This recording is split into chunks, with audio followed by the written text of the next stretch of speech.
Jam. Who are you and what do you do? Well, I'm Byron Love, and I do a lot of things. Particularly for Tallgrass this year, I am the event committee staff chair person. I've been calling myself the entertainment czar. But yeah, I really just help organize bands and book them for the gala events and VIP lounge at Tallgrass. Aside from that, I just do a whole bunch of other things. I'm a student, I'm a video journalist, I'm a DJ, I'm a musician, I'm a whatever. How long have you been involved with the music scene in Wichita?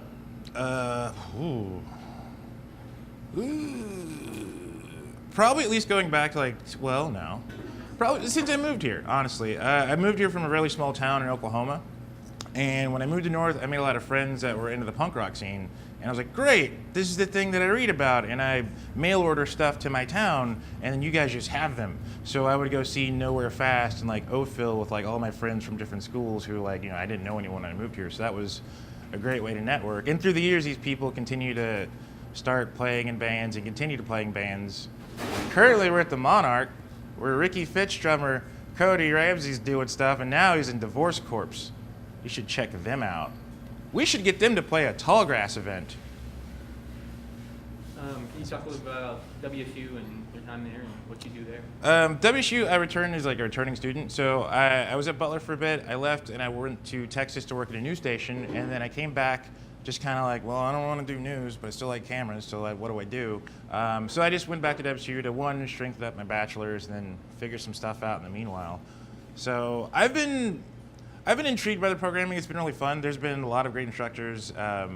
Some that I even got to take, for example, Kepler's on set, who's the sound guru of Wichita. Like any of the people that I've worked with, from like Lonnie Quattlebaum to like, Win Ponder, to everyone else that I know that all works on like the same things in town locally, all refer to this guy as like, that's the guy you want if you can get that guy to go do that stuff. And then the same respects to them as well. If you can get Lonnie Quattlebaum to do anything on your set, you're having a great day. So I don't know. I think like at some point I would like to be in those ranks of I'd figure out a thing that I do specifically where I could be the new guy that's really good at that thing. So you went to Texas. What brought you back to Wichita? What was it about Wichita that you? Texas was hard. I moved from the small town I grew up in to Wichita, then back to the small town I grew up in to work at a news station across the river. And I realized when I got there that there's just a whole bunch of like things in the culture of Wichita that I'd missed. So, I was playing shows in Texas, but it wasn't the same as like playing shows here, or, being able to get like Thai food anywhere for like miles. Being able to go like anything like Final Friday, like having my friends doing art shows that I could just go pop into. Were still happening in that area, but like, with such low frequency. And at Wichita, even though I'd come back, I would, pick up the copy of like the F5 and I'll take it back and be like, oh, sweet, these are all the shows that, I'm missing out on, or like, oh, these guys formed this new band. Oh, I'm gonna miss them. So, but luckily I had like, Facebook at that point. It was MySpace. But yeah, you could still tune in and check stuff out. But when I decided to leave Texas, that part of northern Texas, and the choice was either move deeper into like Dallas or something like that, I decided I'd rather go back home. I'd rather continue to sort of maybe understand Wichita as an adult at this point that's ventured out and then came back, and then here's what I learned. How can I apply this here? All right, let's do that. If there was like one venue you had to pick to see a show in Wichita, where would it be?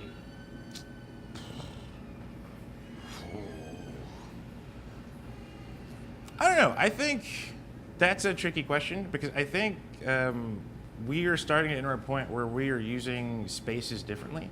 So, you have your standard venues, which is like, this rock club, or you have the Cotillion, or you have Century 2. But in years past, Tallgrass has thrown gala events in a parking garage. And it was probably one of the coolest shows I'd been to. We had DJ Carbon there, and it was like, I think the ICT Roller Girls helped out, and they were kind of like our disco dancing donut waitresses. And I think and we're seeing more of that, more shows popping up in locations that we haven't been using. I can think of some of the Wichita Sessions videos where like they had, again, Cody Ramsey, when he was in Spirit of the Stairs, and then playing outside the Coleman before it went down. And I think it's really great. We've got so many spaces that really all you need for a show, honestly, in my opinion, is electricity, and maybe not even that. So we could take a whole bunch of different spaces and we could make that the new thing. So that's my answer. Is I don't know that I've seen it yet. I've seen a lot of great shows in a lot of great venues in town, but I think we can keep going. So let's just find new spots to have really killer shows. You talked a little bit about Lonnie Quattlebaum and other people like that. Who in the music industry of Wichita is really like the driving force? Driving force is hard. There are a lot of different acts doing a lot of different things and getting on the maps for different reasons. So you have bands like Moreland and Arbuckle, who are internationally touring blues band, and a great bunch of guys. And I think they're putting Wichita on a map in the same trajectory, but not in the same way as a Carrie Nation, the Speakeasy, or the Calamity Cubes, or Jenny Wood. Or, I mean, just like there's just so many different acts. And I think what we're doing now is we're seeing more of these larger shows come in. So we have, I wouldn't say now more than ever, but promoters that are pairing themselves up with these bands, and also, international regional touring acts. Adam Hartkey at Wichita Festivals with Ann Kiefer bring us Charles Bradley and the Go-Go's. And those guys work in conjunction with these local bands as well. So, I mean, you'll find these shows popping up now where you get to see, hip hop legend Keith Murray show up, or like, Doug Benson's here, like stuff like that, which is really cool. So, I mean, I think it's just Wichita is its own driving force. Is it? Like, the Wichita is the place that I think we've figured out, this is who we are, this is what we do. We were known as the air capital, but in the midst of the air capital, this whole other culture that's existed around it is getting more pronounced. And we're just trying to push those limits in all capacities. So you have more people creating things they wouldn't do now to the internet, and now to like being able to talk to different people, being influenced by other stuff. So you could see a bluegrass Afro-Cuban band in the next 6 years, because you'll have this Winfield influence, and also this guy really got into this style of music, and then he got a MacBook, and that's what happened. And that guy could be the next, I don't know, Falco 20 years from now. Who knows? Falco? Anyone? No one? Rock Me Amadeus? All right, fine. Ooh. As far as like upcoming artists in Wichita, who should we look out for? The pool's always changing too. I don't know. I mean, you mean as far as breaking nationally, or just being well known? Scene, like who's the newest up and comer in the Wichita scene? Man, again, this is so weird. Again, Divorce Corpse, really great band. Like, I'm going straight into camera in this one. They are an amazing band. You should check them out. It's this like super punky surf rock fun goodness with, I don't know, it's great. On top of that, though, aside from that, I don't know, Jenny Wood's really great. I know a couple artists that have lived here and moved away. For example, Shelley Fraley is an artist that started here in town, and then she's formed a band, Adora Rising. And then I think about like 10 years ago, she moved to Nashville to get worked more into that scene. The industry, which, the industry she wanted was in Nashville, so she went there. So she started doing BMI licensing shows and songs for like the WB and the CW and all this cool stuff. So, I don't know, I mean, there's different ways of making it. It's hard to know of up and coming talent to look for. There's always talent to look for. I host an open mic every once in a while, and I'll see kids come through that I've never seen before. Actually, honestly, the newer generation of musicians and songwriters have been very interesting to watch, because the way that you have been able to adapt what you've heard sort of an analog and be able to replicate that digitally is fascinating. So, I don't know. I haven't been to enough basement shows to really know, because I like to go deep. Like, I don't like, all right, if you're 104 shows deep, I don't know if I'd say, but I want to see like show number 2 where you blew my mind, and that's a thing. So I should probably go to more basement shows or DIY shows. How do you find out about those kind of shows? Again, networking, friends. Again, social media has been, a driving force for doing anything really, and I think it's the matter of just kind of opening your homepage or liking a very specific page. Like, there's plenty of circle pages where you could be like live news or live music in Wichita, or musicians in Wichita, fellowship musicians in Wichita. and you can just click a button, and then they're like, here's a post of shows that are coming up. Check them out. They're mostly every night of the week. We talked about music a lot. Can we talk a little bit about the film culture of Wichita? Sure. What do you want to know about it? The film culture of Wichita, I have recently been given the pleasure of being a part of.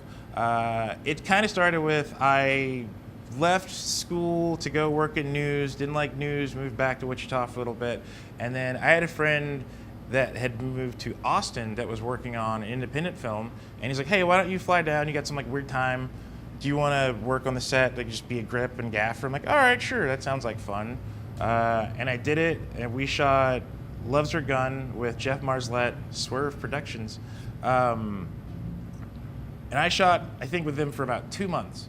And it was the best 2 months of my life. Essentially, I was a transient, just walking around the streets of Austin, getting paid very little to no money other than food and shelter, and then hopping these 24-hour buses to the different locations and meeting these fantastic people. And I realized, like, that's the thing that I want to be. I would like that to be my 9 to 5. That's what I want to be, the driving force to get me up in the morning. And it is that. It's the signing the forms, then getting the shot, then framing it, then having that bulb go out, then having to get the new bulb, and you got to yell at this guy because he's taking a coffee break.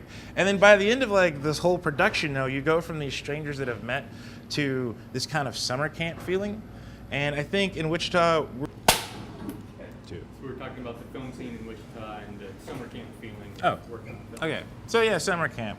What I experienced in Loves Her Gun was kind of like going to town, meeting these complete strangers that I don't really know. Like, I do this thing. I'm in bunk 8.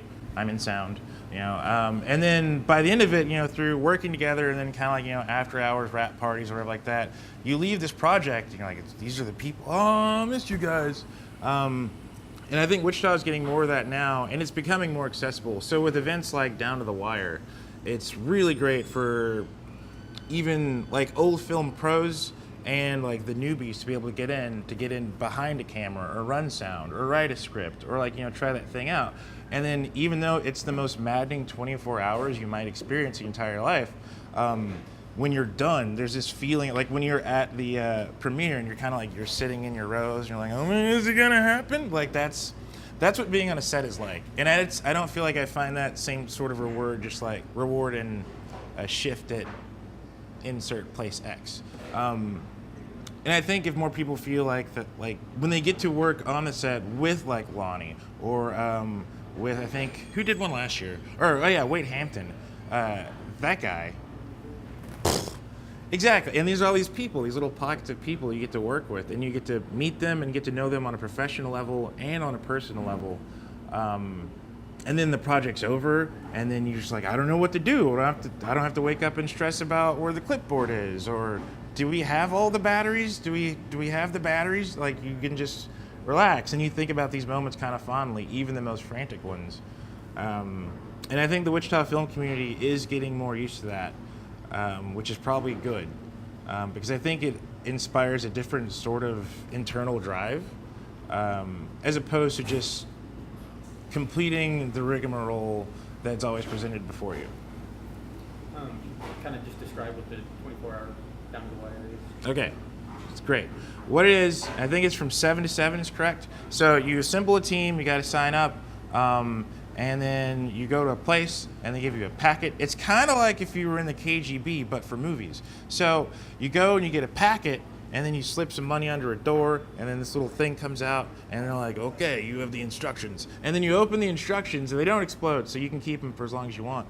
But it's got like typically a theme, perhaps a location. They've toned it down the last couple of years, or the last year specifically, which I think is great. I think it gave more people an opportunity to create different things. But yeah, so you get this packet, and then you have, from that point, 24 hours to essentially, for the most part, like cast, write, produce, shoot, edit, post-produce a short film, which you should probably do it in a week, honestly, maybe. And in one day, and that's the thing, is so many people have proven so many times, you can totally do it in one day. In fact, one of the teams last year did it in half an afternoon because they were thinking, and that's the point, is being able to figure out how to shoot something that you want to tell, the story that you really want to get across, figure out how to do it, how to get those lights there, how to get that location, how do you work in a closet? Like, they'll throw these elements into you, not just because they want to just mess with you for the competition, but also it flexes you as a writer and a problem solver. For example, I got to work with Ian Bloom as I scored on his recent Tallgrass submission, which was called FoodCon, about some people that was on their way to the food convention, and they were in food suits, but they woke up next to an alchemist, because that was their character, and he turned them into tiny vegetables. And part of the script requirements were that you had to use a closet. Now, you can imagine, well, plenty of places you could use a closet with people in food suits, but they went to the Shotlands farm, and there happened to be a tree stump with a closet in it. So, like, yeah, we'll use that. No one else used a tree stump with a closet in it. We did. So yeah, Tallgrass gives you the ability to do that through Down to the Wire. And then with that, you can pair up with, people that do film on the daily, and then people that just have always been curious. And I've seen a lot of people that have started out as a grip on a thing, and then they came back to be a producer or be a cinematographer. Nick Brown had a super sick win. I think the year before that, I don't know if his film didn't meet like a time criteria or something like that. And then this year he showed up and he swept it. Boom. You could do it. Sweep it. Get some friends together. Get a camera. Hit record. Anybody else have any other questions? Anything you'd like to add? No, thank you guys for having me. No, overall thoughts on Wichita is really, I think Wichita is a place that has so much prospect for growth culturally, geographically. We've shot it too far, but I think now we're moving back into the city. And I think when you see more people moving back into the city, that's when you'll start seeing more of that city's culture reflected in society. So, I mean, you'll have more fun pop-up shows, possibly at the pop-up park that used to be a giant hole in between two buildings, and now it's going to be, I don't know, at least a thing for a bit. And then maybe you get out and then you meet people in your community, and then you start that band, or you start that film crew, or you start that shoe design thing, or I don't know, whatever you want to do. Just do whatever you want to do. But Wichita totally gives you the ability to do it. You just have to keep chasing it. You have to keep finding it. You have to know where the resources are, and you have to look for them. But they're not that hard. And it's really cheap to live here, so take advantage of that.